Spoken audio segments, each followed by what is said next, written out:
Ini adalah segmen terakhir terkait dengan manajemen proyek di bagian project scheduling. Okay, this is the final segment for project management module 10 related with project scheduling. Okay, materi ini berhubungan dengan elemen penjadwalan yang sebenarnya berbeda dengan work package ya. Kalau work package itu lebih ke arah aktivitas atau kegiatan yang harus dilakukan, sementara event and milestone yang dibahas di sini untuk menunjukkan progresnya seperti apa, dan biasanya lebih dari satu work package.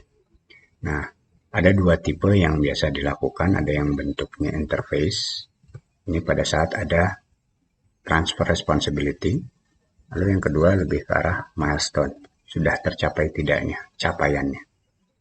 Ini contoh project yang berhubungan dengan pelaksanaan disertasi.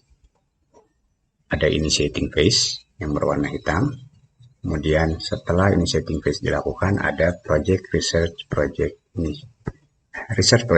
initiation review. Setelah itu dilakukan proses pemilihan topik. Setelah pemilihan topik selesai, ada interface dalam bentuk topic assessment and approval review. Lalu mulailah dilakukan riset dan melakukan eksplorasi terkait topik. Maka keluar interface berikutnya topic exploration and evaluation review. Setelah itu mulai lagi dilakukan penentuan tesis statement versi akhirnya sampai disiapkan proposal untuk disertasinya. Setelah itu ada lagi interface dissertation proposal control gate untuk memastikan memang ini proposalnya layak dilakukan. Setelah itu mulailah dilakukan plan dissertation research and text development. Dan akhirnya setelah selesai ada interface dalam bentuk authorization to proceed. Jadi kalau sudah di-approve, sudah dapat approval yang penting, oke. Akhirnya mahasiswa S3 ini bisa melakukan riset. Setelah risetnya selesai, ditulis disertasinya dan difinalisasi. Sehingga ditutup dengan interface berikutnya dalam bentuk sidang atau dissertation defense. Okay, this is an example for event and milestone which different from work package. As you can see here, work package define activities to be executed. There are two types of event in the project scheduling. Interface, where there is a transfer of responsibility when the first task already complete. The second one, we call it as milestone. Okay, this is an example for dissertation effort performed by a doctoral student. Start dissertation effort, this is as an interface, and then initiating phase. Perform initiating phase, and then once it's finished, there will be another interface, research project initiation review. Okay, so the student will try to select such topic. After that, there will be topic assessment and approval review. The students start to conduct research and explore topic. Once it's finished, there will be topic exploration and evaluation review. After that, the doctoral student will start to define final thesis statement, prepare dissertation proposal, and then there will be a new interface, dissertation proposal control gate. There will be a procedure to check. Plan, dissertation research, and text development.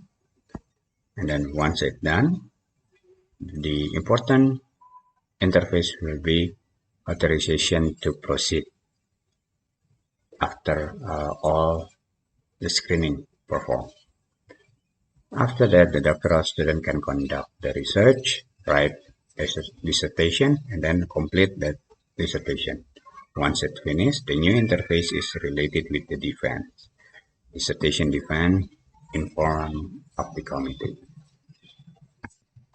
Oke, tipe project scheduling itu ada dua secara umum ya. Ada project schedule atau sering disebut project master schedule yang biasanya digunakan oleh project manager untuk merencanakan dan memonitor. Ada juga task schedule, ini yang lebih detail. Biasanya dilakukan oleh lower level management atau untuk supervisor. Secara format biasanya yang digunakan ada Gantt chart, ada milestone chart atau network diagram. Kita akan lihat beberapa di sini. Yang jelas harus ada mapping untuk work breakdown structure-nya dan lihat hubungannya antar work package seperti apa. Okay, so types of project schedule. Basically at least two types that commonly used. The first one for project manager to plan and monitor, known as project schedule. This is the overall. The second one for lower level management or supervisor. This is the detailed schedule. Call it as task schedule. Several formats that normally used is Gantt chart, milestone chart, network diagram, and so on. We will see the typical Gantt chart that you also use during your research project, and also S-curve. But the idea is make sure this is clearly mapped to work breakdown structure, WBS, and should be able to describe the relationship between work package. Okay, this is an example of project master schedule, an urban water management system in Marondera, Zimbabwe. So basically we have work package number, work package title, and the time in months. Remember the one that we discussed previously related with interface. There is D1, D2, D3, D5, and so on. This is related with the interfacing. Let's say inception report, progress quarterly report, report on current situation, and so on.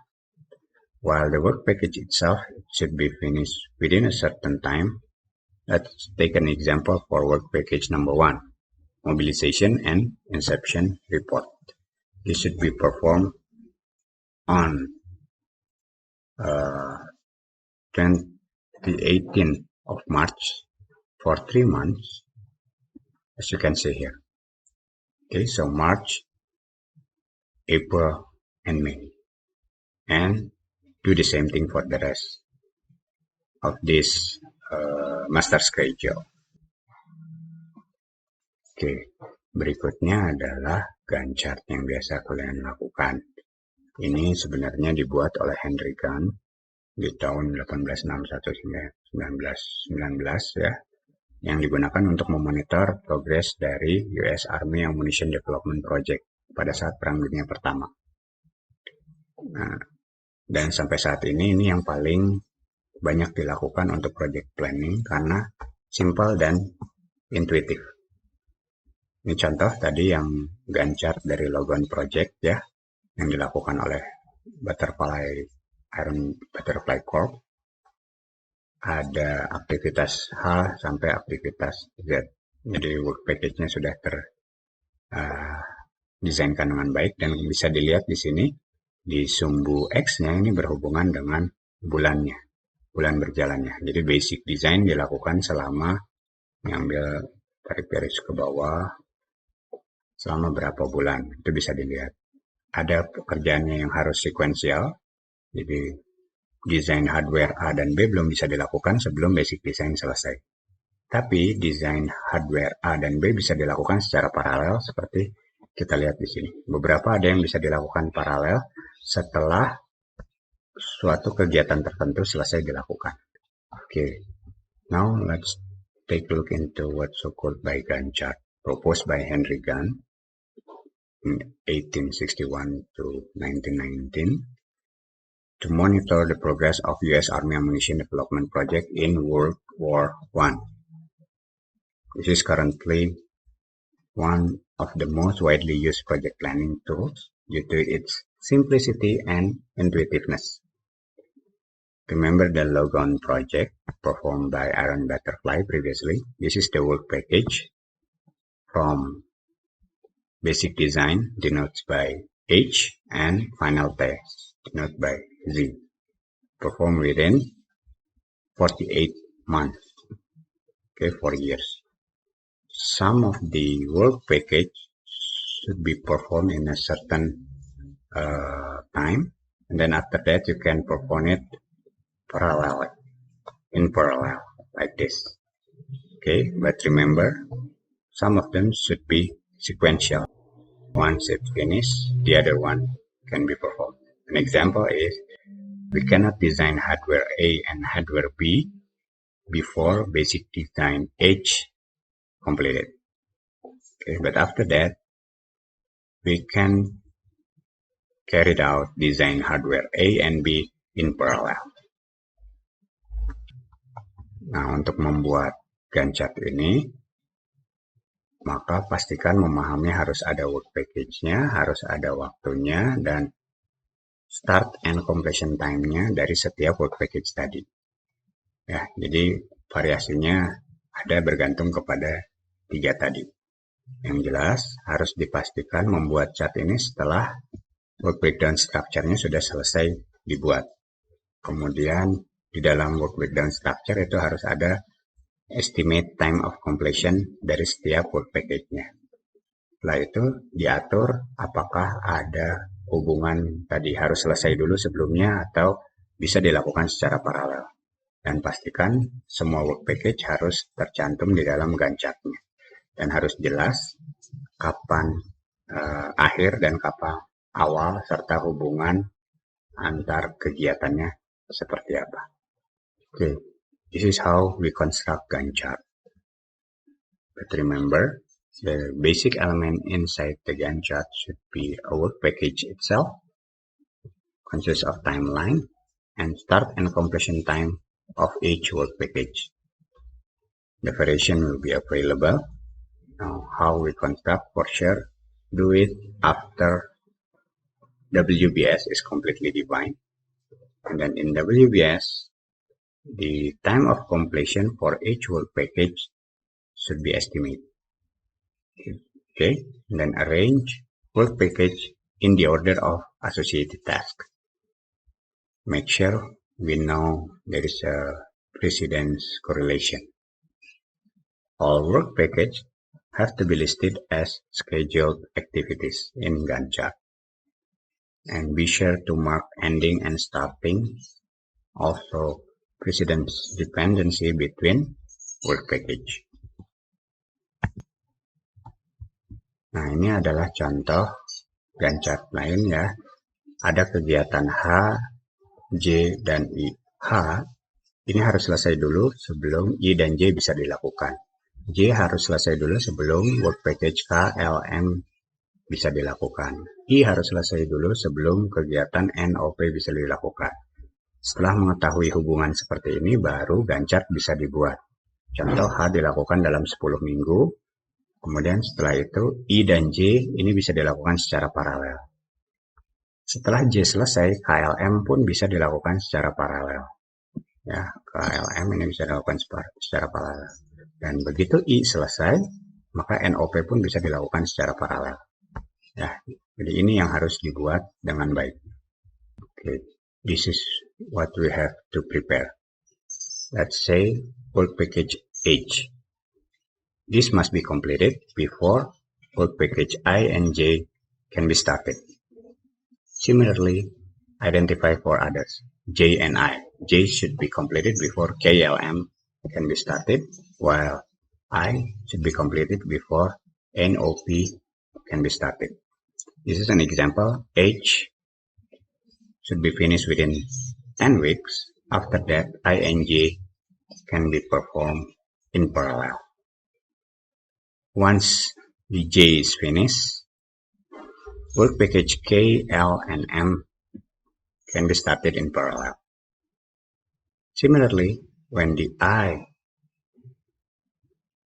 completed, we can start to perform N, O, and P. Okay, this is what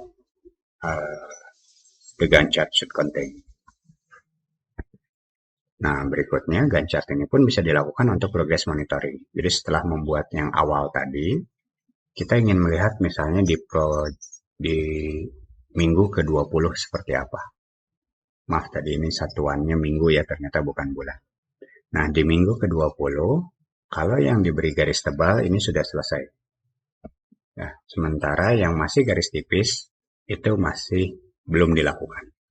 Sehingga kita bisa menentukan mana yang sudah selesai. Sebagai contoh di minggu ke-20, aktivitas O ini bahkan melebihi dari yang sudah direncanakan. Sementara aktivitas lain seperti K ini masih ada sisa, L belum dilakukan sama sekali, M masih ada sisa, P dan Q ini belum dilakukan, yang seharusnya sudah dimulai. Jadi bisa digunakan untuk monitoring. Okay, another advantage of using Gantt chart, we can use it for progress monitoring. So this is an example for Logon project, showing work progress as of week 20. I've made a mistake previously. I thought the unit is in months, not week. Okay, let's say at the end of week 20, we can separate which one is ahead of schedule, which activity is behind schedule. The one with bold is the completed one. Okay, let's check activity O. As you can see here, this is ahead of schedule because the bold line is exceeding the stated state per week 20. Now let's check the remaining one. K is not completed, so still behind schedule. Even L, not even started yet. M is not completed, and then P and Q, it should be started on week 18. But again, this is behind schedule. Sebagian perusahaan lebih memilih menggunakan variasinya yang disebut dengan S-curve. Bentuknya seperti huruf S. Ya. Ini contohnya, misalnya yang A, itu S-curve yang menandakan cumulative expense. Jadi perencanaan seiring dengan waktu terhadap biaya secara kumulatifnya seperti apa. Nah, S-curve ini dibuat dengan menjumlahkan masing-masing secara diskrit. Seperti ini. Ini diskrit per minggunya seperti apa, kemudian dijumlahkan membentuk S-curve. Jadi ada yang weekly expense, ada yang cumulative expense. Yang perlu dipahami, ini S-curve ini akan terlihat behind schedule-nya secara menyeluruh. Ya, dan ini tidak hanya untuk waktu, tapi juga bisa digunakan untuk pengeluaran biayanya. Okay, so even though the Gantt chart is very powerful, there is a variation, so-called by S-curve, because the curve is like letter S. As you can see here, when you have a cumulative expense and weekly expense. So this one specific for each week, the expense for each week. While the cumulative one, you have to sum up with the previous budget. Sum up expenditure plan over all task element per period. Okay, once you have a good picture related with it, it will be easy for you to understand the project work progress. Okay, let's say this is the plan one and then the actual one. Some of them sometimes behind schedule, it can be over schedule and then behind schedule, but in the end it should finish within a certain time. If not, the corrective action should be performed. Okay, the good things related with the S-curve, it can be used also to monitor project budget compliance. Ya, jadi ini cara membuat S-curve-nya seperti sudah disampaikan tadi. Ini dari sisi man hour, kalau tadi dari sisi biaya. Ya, dibuat man hour seperti ini, kemudian dijumlahkan. Lihat satuannya berbeda yang kanan dan yang kiri ya. Kemudian dijumlahkan menjadi garis yang berwarna merah ini. Nah, keunggulannya seperti disebutkan sebelumnya, bisa dibuat dengan perkiraan biaya juga. Nah, kenyataannya nanti bagaimana? Misalnya yang merah ini yang sesuai dengan perencanaan. Kemudian kita buat actualnya. Actualnya bulan Januari di sini. Bulan Februari bisa jadi lebih. Bulan Maret lebih juga. Bulan April lebih. Tapi mulai Mei ini mulai menurun. Juni sama. Juli bahkan sudah behind schedule. Agustus behind schedule. September juga. Tapi nanti dekat-dekat Oktober harusnya udah mulai dikejar lagi. Nah, jadi nanti ada kurva actualnya. Kurva actual seperti ini yang akhirnya tercapai. Seandainya tidak tercapai, ini dari sini sudah mulai dilakukan corrective action ya. Di bagian ini sudah dilakukan corrective action untuk mengejar di akhir bulan Desember sudah tercapai. Okay, this is the typical S-curve. You make a detail for each month for man hour and then do a cumulative man hour as you can see in the red line. Okay, now let's compare with the actual condition. For example, this is the planned one. The red is the planned S-curve. Let's say January start the same, February over schedule, but on June it start to have a similar track. After that, July, August, September behind schedule, and then start to perform a corrective action, and in the end of December, it can reach the completion. And then try to connect this dot. As you can see here, the corrective action should be performed here. Otherwise, all the project will be behind schedule. Okay, so more or less we can see difference between the planned and the actual condition using this S-curve. Oke, ini adalah akhir dari segmen kelima yang merupakan akhir juga dari modul ke-10. This is the end of the segment number 5 and this is also the end of module number 10. Thank you.